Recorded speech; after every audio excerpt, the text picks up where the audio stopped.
Lawrence Bishnoi और सलमान खान को धमकी दिए जाने का मामला लगातार तूल पकड़ता जा रहा है। लॉरेंस बिश्नोई को लेकर सरकार सतर्क है। इसके अलावा पुलिस प्रशासन भी सतर्क और सजग नजर आ रहा है। इसके अलावा लॉरेंस बिश्नोई ने अब पप्पू यादव को, जो निर्दलीय सांसद हैं पूर्णिया से, उन्हें धमकी दी है। नमस्ते जी, कैसे हैं बताइए। मैं पीए हूँ साहब का। पीए हैं साहब का? जी पप्पू यादव जी एमपी साहब के। बताइए ना, बताइए मालिक। हाँ? बताइए क्या आदेश है। आदेश तो कुछ नहीं है जी। आदेश इतनी है कि गलत कमेंट या कहीं किसी के खिलाफ बोलना सोच समझ के बोलना चाहिए। झारखंड चुनाव को लेकर इन दिनों सरगर्मियां तेजी पर चल रही हैं। इस बीच झारखंड में सीता सोरेन ने एक बड़ा बयान दिया। आपको बता दें, सीता सोरेन ने इरफान अंसारी को लेकर बुरा बयान दिया। उन्होंने पूरी तरह से भड़कती हुई नजर आई। क्या कुछ कहा, सुना देते हैं आपको। हम ये जामताड़ा के ये कर्म भूमि और संघर्ष भूमि में यहाँ की जनता को ये संदेश देना चाहते हैं कि जो विकास यहाँ का अधूरा है वो विकास को हम पूरा करेंगे और जितने भी साल तक इरफान अंसारी के आतंक से सब दबे हुए थे, उस आतंक से हम मुक्ति दिलाएंगे। आने वाले दिनों में जामताड़ा विधानसभा का विकास चौतुर्मुखी विकास होगा और यहाँ की परिस्थिति से हम भली भांति परिचित है। यहाँ की जनताओं ने हमको जो प्यार दे रहे हैं और सम्मान दे रहे हैं, आने वाले दिनों में उस सम्मान को हम कायम रखेंगे।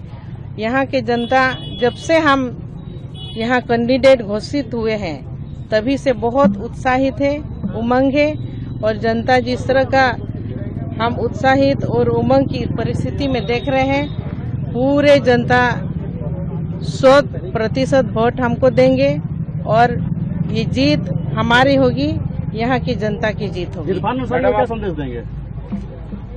इरफान अंसारी जहाँ के हैं वो अपना जगह देख लें। जो दूसरों को जगह दिखाने का काम कर रहे हैं वो पहले अपना जगह देख लें। आप पहली बार यहाँ चुनाव लड़ रहे हैं? बाहरी कहीं से भी हम नहीं हैं, हम झारखंडी हैं और आज इस बार हम जामताड़ा से चुनाव लड़ रहे हैं। अगले बार और कहीं दूसरा विधानसभा से भी लड़ सकते हैं। झारखंड मेरा घर है और अपने घर के कहीं से भी हम चुनाव लड़ सकते हैं। मैडम, गुरुजी क्या कर्मभूमि कहा जाता है जामताड़ा को, और आप पहली बार यहाँ से चुनाव लड़ने आई हैं, क्या कहें?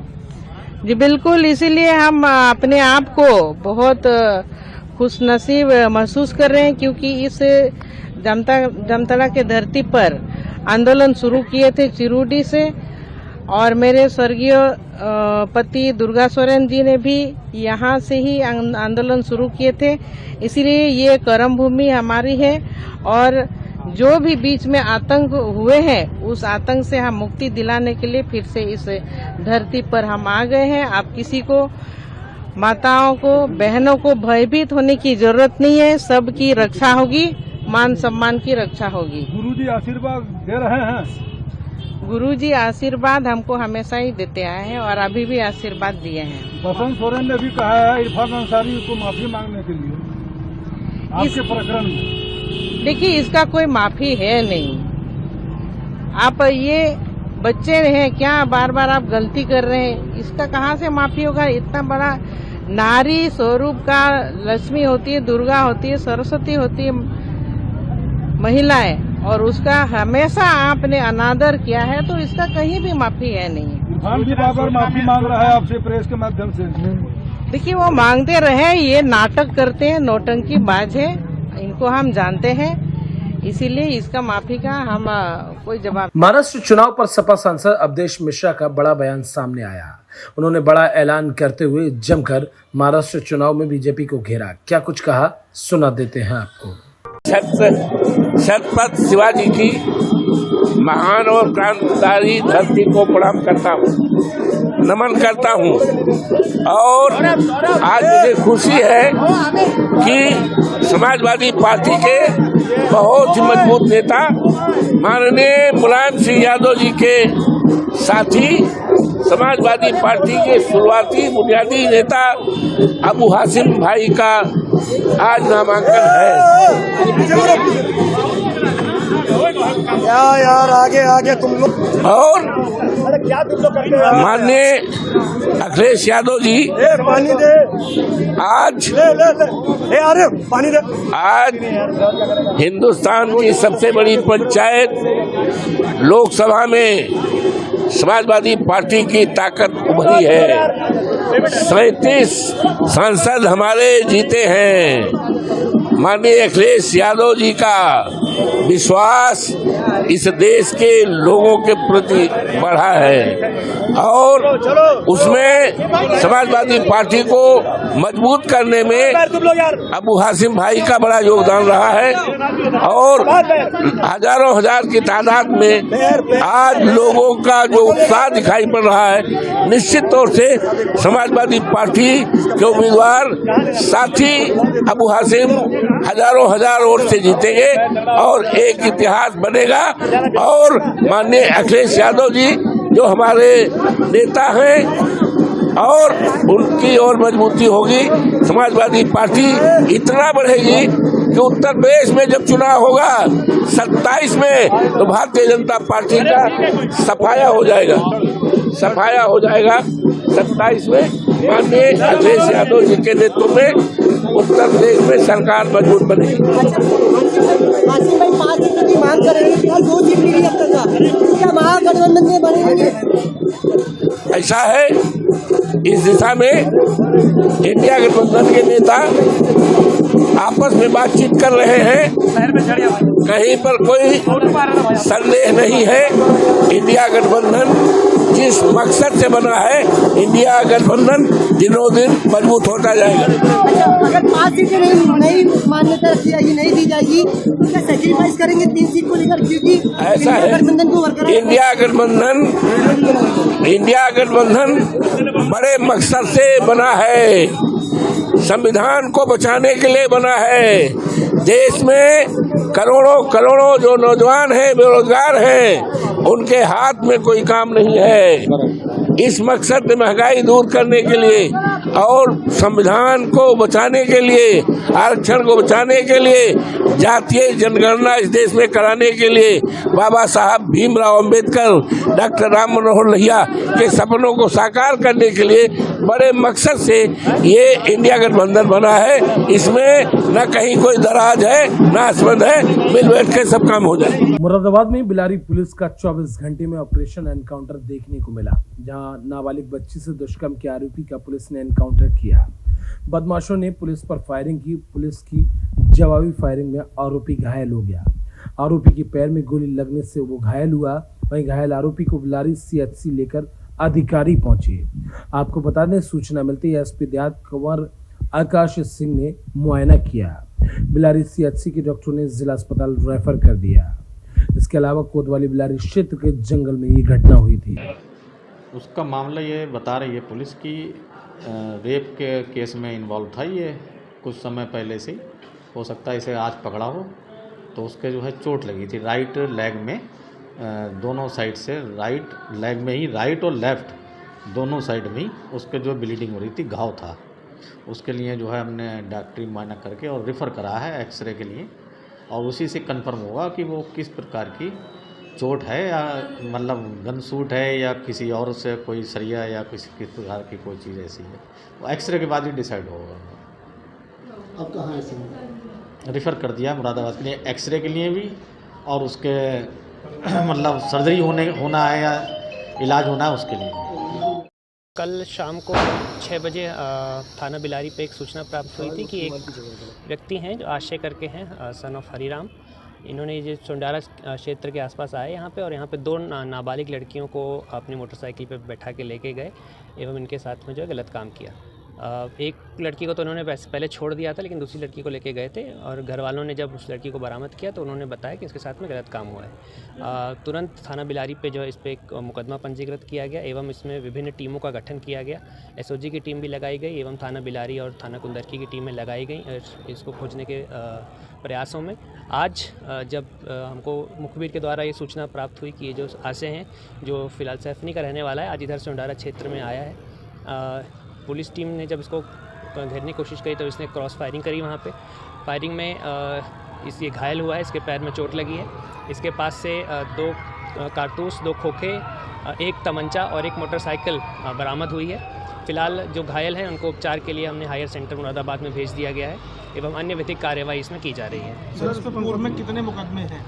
देखिए, इसमें टोटल अभी जो हमें आपराधिक इतिहास इसका ज्ञात हुआ है उसमें टोटल 11 मुकदमे इसके ऊपर हैं, जो कि विभिन्न जो ज़िले हैं, रामपुर के भी हैं एवं संभल के भी हैं, तो कई ज़िलों में इसके द्वारा आपराधिक कृत्य किए गए हैं। तो फिलहाल अभी 11 मुकदमे हैं, बाकी इसमें और छानबीन की जा रही है। ज़्यादातर मुकदमे सब किस तरह के हैं? इनमें अलग अलग तरीके के मुकदमे हैं, रेप के भी मुकदमे हैं एवं चोरी के मुकदमे हैं, टप्पेबाजी के मुकदमे हैं, तो अलग अलग तरीके के मुकदमे इसके ऊपर पंजीकृत हैं।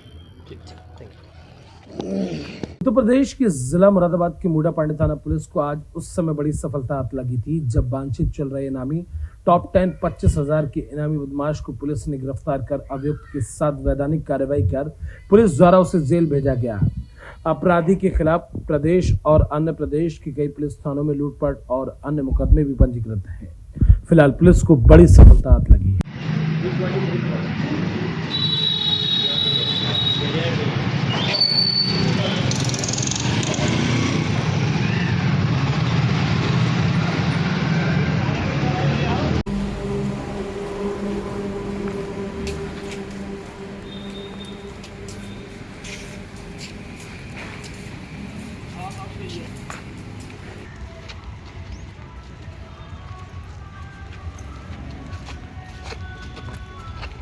देखिए, थाना मूडा पांडे में एक घटना नवंबर 2023 में हुई थी। उसमें से एक अभियुक्त जो फरार चल रहा था, जिसके ऊपर 25,000 रुपये का इनाम था और वो हमारे थाना मूडा पांडे का टॉप 10 अपराधी था, उसको आज गिरफ्तार किया गया है मुठभेड़ में। और ये एक शातिर अपराधी है, एक लूटपाट की बहुत सारी घटनाओं को अंजाम दिया है। इसके ऊपर 1 दर्जन से ज़्यादा मुकदमे हैं और इसके साथी अन्य साथी पहले पकड़े जा चुके हैं।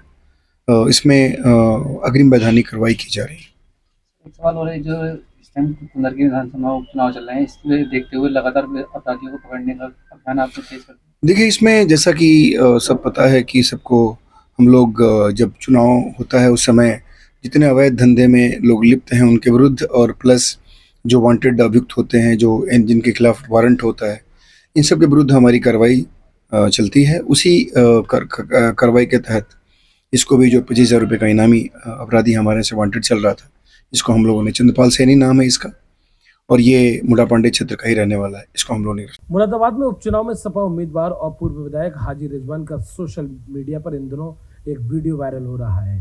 पूर्व विधायक ने पुलिस पर सरकार के दबाव में वोटरों को धमकाने का आरोप लगाया, चुनाव हराने के लिए प्लानिंग करने का आरोप लगाया। इसके अलावा सपा उम्मीदवार ने कुंदरकी विधानसभा में आने वाले 4 थाना प्रभारी, थाना मैनाठेत, थाना कुंदरकी, थाना पाकबाड़ा, थाना मूडा पांडे के इंस्पेक्टर पर डराने धमकाने का आरोप लगाया। भाइयों बहनों और बुजुर्गों, नौजवान साथियों, आज जिस तरह की प्लानिंग चल रही है इस बाई इलेक्शन में, किस तरह के प्रलोभन दिए जा रहे हैं, और अब तक चुनाव आयोग द्वारा और सरकारों द्वारा हमेशा ये प्रचार होता था कि वोट डालें, ज़्यादा से ज़्यादा वोट डालें, लेकिन इस सरकार में उल्टा हो रहा है। इसमें ये हो रहा है कि वोट ना डालें। पूरी पुलिस प्रशासन पूरा उस पर लगा हुआ है कि वोट को कैसे रोका जाए। यही नहीं, बल्कि अजमेर शरीफ को पुलिस द्वारा निःशुल्क, यानी अपनी तरफ से पुलिस जो है वो बसों की व्यवस्था कर रही है कि ताकि ज़्यादा से ज़्यादा लोग वहाँ चले जाएं, और उसके बाद जो 12 तारीख को, और उसके बाद जो है वो लोग वोट न डाल पाएं। ये इस तरह की प्लानिंग चल रही है। पुलिस का उत्पीड़न इतना बढ़ गया है कि प्रताड़ित किया जा रहा है, बुला बुलाकर मोबाइल बाहर रखवाए जा रहे हैं, और उसके बाद में उनमें हड़काया जा रहा है कि आप जो है यहाँ नहीं दिखाई दोगे, 2 दिन पहले पोलिंग बूथ पर नहीं दिखाई दोगे। तो ये है लोकतंत्र का गला घोटा जा रहा है। लोकतंत्र तो के माने तो ये है कि हर आदमी को अधिकार है अपने मताधिकार का प्रयोग करने का, अपने वोट डालने का। लेकिन ये अंधी सरकार जो है ये इस तरह का षड्यंत्र रच रही है और इस तरह का षड्यंत्र जो है कि वोट ना डालें। आज तक कभी ऐसा सुना नहीं होगा। हमेशा आयोग भी कहता था, चुनाव आयोग भी और जिले के अधिकारी भी, कि ज़्यादा से ज़्यादा मतदान करो। बच्चों की रैली निकाली जाती थी मतदान के लिए, मतदान करें मतदान करें, और अब उल्टा हो रहा कि मतदान ना करें मतदान ना करें मतदान ना करें। ये ऐसा अनर्थ जो है ये हमारे क्षेत्र में देखने मिल रहा है, जो कभी किसी ने आज तक देखा भी नहीं होगा। चाहे मेरे बुजुर्ग हों, नौजवान हों या अपनी माँ बहनें हों, आज या मीडिया के साथी हों, कभी आज तक सुना नहीं होगा ऐसा कि कभी वोट को मना किया हो। लेकिन अब के जो है वोट डालने को मना किया जा रहा है कि आप वोट नहीं डालेंगे। ये जिस तरह का पुलिस उत्पीड़न, इंस्पेक्टर मैनाढेर, इंस्पेक्टर कुंदरगी, इंस्पेक्टर आपका बागबड़ा, मुंडा पांडे, जिस तरह का पुलिस उत्पीड़न कर रही है जनता के साथ में, बुलाकर उन्हें जो है प्रताड़ित किया जा रहा है और धमकी दी जा रही है कि तुम्हें ये कर देंगे और तुम्हें जो इस तरह के मुकदमे ठोक देंगे, फर्जी मुकदमे ठोक देंगे। मेरा क्षेत्रवासियों से ये मेरी अपील है, ये गुजारिश है कि किसी धमकाने में या किसी बहकावे में या किसी तरह के इनके झांसे में आने की जरूरत नहीं है। नाम, पहचान पत्र, आधार कार्ड कोई किसी तरह किसी को भी ना दें, क्योंकि इनकी प्लानिंग यह है कि किसी तरह भी आईडी अपने हथियार लें और उसके बाद जो है उन्हें टहला दें और उसके बाद उनका वोट न पड़े। इसलिए मैं सबसे यही अपील करता हूं कि इनकी चालों में फंसने की जरूरत नहीं है। किसी प्रलोभन, किसी लालच या किसी भी तरह के लालच में हम नहीं आए, क्योंकि आचार संहिता के बाद में, आचार संहिता लगने के बाद में किसी भी सरकारी योजना का लाभ कभी नहीं मिल सकता किसी को भी। इसलिए कोई अपनी आईडी या वो ना दें और जो पुलिस के धमकाने में आने की जरूरत नहीं है, इनसे डरने की जरूरत नहीं है। वोटिंग होगी और साथियों वोट डालना है और समाजवादी पार्टी का झंडा और माननीय राष्ट्रीय अध्यक्ष जी अखिलेश यादव जी का झंडा ऊंचा करना है। शुक्रिया, बहुत बहुत अस्सलाम वालेकुम।